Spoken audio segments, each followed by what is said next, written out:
नागपूरच्या कामठी शहरात चेन स्नॅचिंगच्या घटना वाढल्या आहेत। यातच लग्न समारंभासाठी आलेल्या भंडारा येथील एका महिलेची 1.5 तोळ्याची सोनसाखळी चोरट्याने संधी साधून लंपास केली। मात्र हा चोरटा सीसीटीव्ही कॅमेऱ्यात कैद झाला असून त्या आधारे नवी कामठी पोलीस या चोरट्याचा शोध घेत आहेत। तर नागरिकांनी देखील योग्य ती खबरदारी बाळगावी असं आवाहन पोलिसांनी केलंय। काल दिनांक 13/5/2024 रोजी आमच्याकडे एक वयोवृद्ध महिला नामे शोभाबाई गणवीर ह्या त्यांच्या मुलीकडे लग्नासाठी भंडारा येथून आलेल्या होत्या।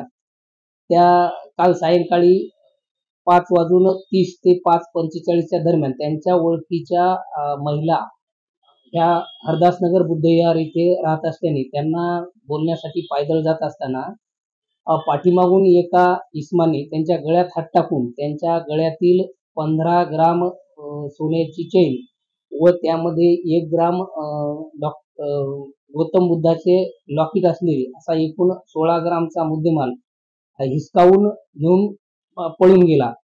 सदर आरोपीचा आम्ही तात्काळ पोलीस स्टेशनला माहिती मिळाल्याने सीसीटीव्हीच्या माध्यमाने व गोपनीय बातमीदाराच्या माध्यमातून शोध घेत आहोत। फुटेजवरून त्याचा एक प्रतिमा आहे ती उघड झालेली असून आम्ही पुढील शोध घेत आहोत। लवकरच त्याला अटक करून गुन्ह्याचा उकल करण्याची तजवीज ठेवली आहे।